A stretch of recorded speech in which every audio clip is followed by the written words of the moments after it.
올해 1월 12일에 행정법원에서 대한통운 중노위 결정에 대한 행정법원 판단이 있었는데 역시 중노위와 거의 유사하게 판단들을 했습니다. 그러면서 단체 교섭 거부 혜택의 부당노동의 사용자와 관련해서는 명목적인 그리고 묵시적인 근로관계가 있을 뿐만이 아니라 실질적이고 구체적으로 지배 결정할 수 있는 지위에 있는 자도 포함된다라고 하면서 CJ 대한통운, 원청인 CJ 대한통운도 이런 단체 교섭 거부 혜택의 부당노동행위 사용자에 해당된다라고 판단을 했습니다. 다만 이 행정법원이 판단을 하면서는 좀 더 구체적인 판단 기준들을 제시했습니다. 그러면서 노동조합법상의 단체 교섭 의무를 부담하는 사용자에 해당되는지에 관련해서는 두 가지 판단 기준을 제시했는데, 첫 번째는 사업주가 근로조건인 교섭 요구 사항에 대해서 실질적으로 결정할 수 있거나, 두 번째, 근로자가 해당 근로조건을 사업주의 의사대로 또는 정해진 대로 복종해서 따를 수밖에 없어서 사업주가 해당 근로조건을 지배하고 있는지를 기준으로 해야 된다라는 큰 기준 두 가지를 제시했고, 이러한 판단들을 내리기 위한 세부적인 세 가지 기준을 제시했습니다. 첫 번째로는 원고와 하청 간의 관계가 어떻게 되는지, 그러니까 원청과 하청 간의 관계가 어떻게 되는지, 두 번째는 그 하청 근로자의 업무가 상시적 필수적인 업무인지, 세 번째는 원청의 사업체계로 일부러 하청 근로자가 편입됨으로써 원청이 그 하청 근로자의 근로조건을 지배하거나 결정하는 원청의 지위가 지속적인지, 이런 세 가지의 세부적인 기준을 가지고 종합적으로 판단해야 된다는 이런 판단 기준을 제시를 했습니다. 그리고 앞서 말씀드린 것처럼 현재는 대법원에서 현대중공업 사례가 올라가 있고요. 사실은 현대중공업은 이 원청의 사용자성, 부당노동의 사용자성과 관련해서는 이미 두 가지의 지금 선례들을 남기려고 하고 있습니다. 2010년도에 지배 개입의 부당노동행위의 사용자성과 관련해서 현대중공업 사례에서 이미 원청의 사용자성을 인정을 했습니다. 실질적 지배력설에 따라서. 그 다음에 요번에 올라가 있는 대법원 판결은 이제 3호 단체 교섭 거부 혜택의 원청의 사용자성과 관련해서도 아마 현대중공업 사례가 판단 기준이 되지 않을까라고 보고 있습니다. 자, 이런 행정법원의 1심 판결이 선고가 됐었는데 노동조합법이 최근에 2월 21일에 환노위를 통과하면서 이것이 더 큰 이슈가 되고 있습니다. 사실 이 노동조합법은 소위 노란봉투법이라고 불리면서 세간의 이슈가 많이 되었었는데, 사실 세간의 이슈가 되고 있었던 쟁점들은 이 사용자성 확대보다는 사실은 손해배상 책임의 제한 부분에 많이 쟁점들이 가 있었습니다. 그런데 사실은 손해배상 책임을 제한한 쟁점보다 더 중요한 부분은 사용자 개념에 이 지금 중노위와 행정법원 1심이 판단했던 이 실질적 지배력설의 개념들을 추가를 해놓은 부분들이 훨씬 더 이슈가 많이 되는 부분들인데, 사실은 이 부분에 대한 구체적인 어떤 토론이나 이슈화가 되지 않고 손배에 대한 부분들만이 쟁점되다가 이 부분이 환노위가 통과되어 있는 그런 부분들입니다. 그래서 먼저 이 부분에 대해서 설명을 간단히 드리면, 2조 2호의 사용자 개념에 근로자의 근로조건에 대해서 실질적이고 구체적으로 지배 결정할 수 있는 지위에 있는 자가 사용자 개념에 포함을 시켰습니다. 그리고 2조 5호의 노동쟁의 개념을 확대를 시켰고요. 그 다음에 3조에서 쟁행위 등으로 인한 손해배상 책임을 제한하고 있습니다. 2조 5호와 3조에 대해서는 다음번 이제 박재호 변호사님께서 설명을 하실 부분들이어서 저는 2조 2호에 대해서 설명만 드리도록 하겠습니다. 그래서 기존의 현행 노조법은 사용자라 하면 사업주, 사업의 경영 담당자 또는 그 사업의 근로자에 관한 상황에 대해서 사업주를 위해서 행동하는 자라고 해서 근로기준법과 아주 유사하게 되어 있습니다. 그러니까 이 개념을 전제로 해서는 기본적으로 기존의 판례나 중노위 결정과 유사한 부분들이죠. 그런데 후단을 신설해서 이 경우에 근로계약 체결의 당사자가 아니더라도 근로자의 근로조건에 대해서 실질적이고 구체적으로 지배 결정할 수 있는 지위에 있는 자도 그 범위에 있어서는 사용자로 본다라는 개념을 추가를 해서 원청의 사용자성이 인정될 수 있는 근거들을 남긴 것입니다.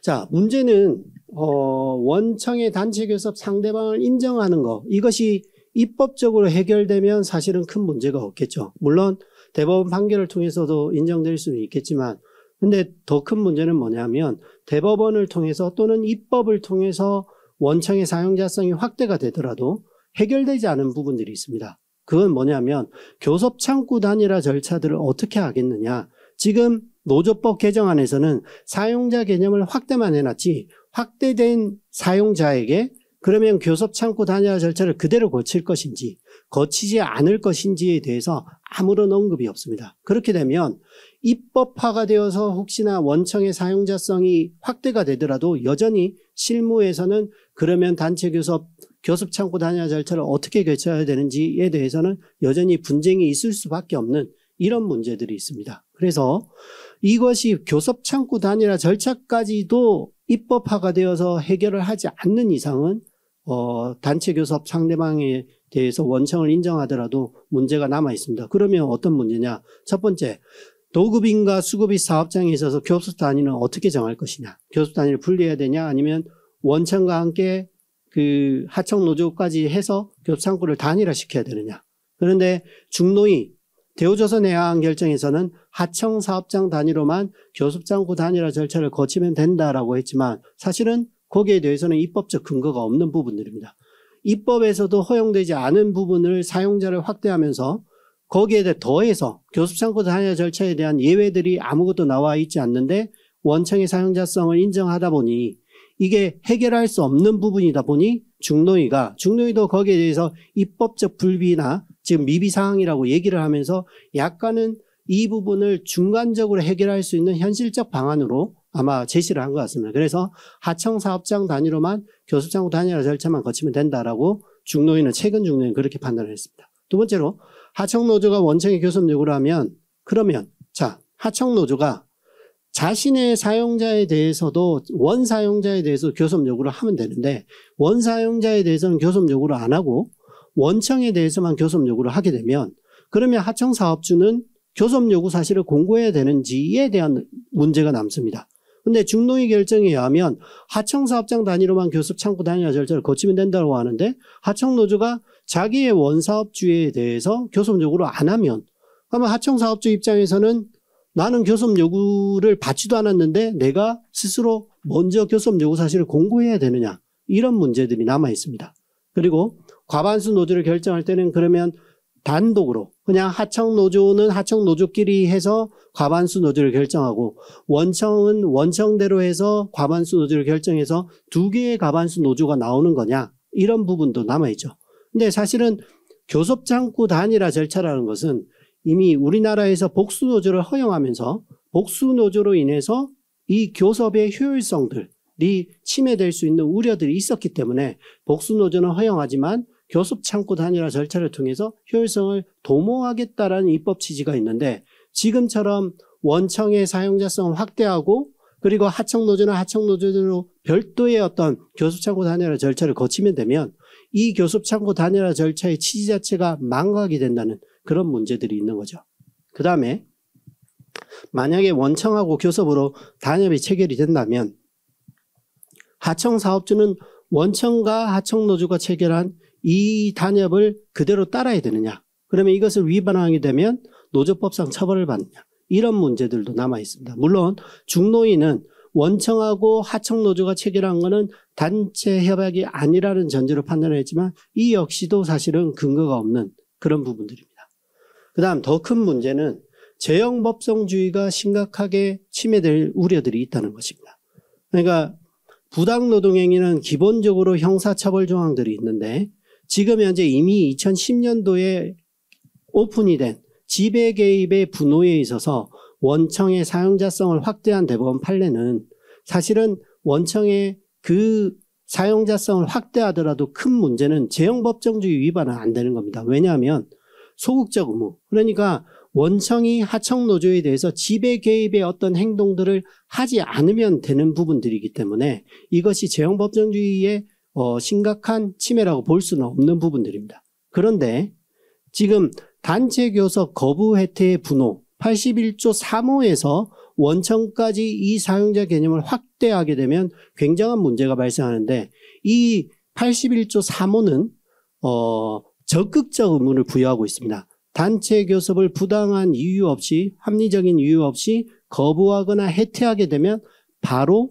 형사처벌을 받게 되는데, 부당노동행위에 대해서 형사처벌을 받게 되는데, 이 말은 적극적 의무, 교섭을 해야 되는 적극적 의무를 부여하는데, 그러면 항상 하청노조가 원청에게 교섭 요구가 들어오게 되면 지금 현재의 입법안이나 혹은 중노위나 1심 행정법원 판결에 따르면 원청 입장에서는 고민을 해야 되죠. 형사처벌을 안 받기 위해서는 과연 나에게 실질적 지배력이 있는지, 그리고 각종의 의안들에 대해서 어떤 의안에 대해서 나는 실질적이고 구체적으로 지배 결정할 수 있는 지위에 있는지를 판단한 뒤에 행동을 따라야 되는 거죠. 근데 이것은 사실은 현실적으로 불가능한 의무들을 부여한 것이죠. 사실은 81조 3호는 일종의 부작위범입니다. 그러면 부작위범에 대해서 형사처벌을 하기 위해서는 굉장히 명백한 구성요건들이 주어진 하에서만 그 책임이 인정이 되는데, 81조 지금 현재의 81조 3항은 사실은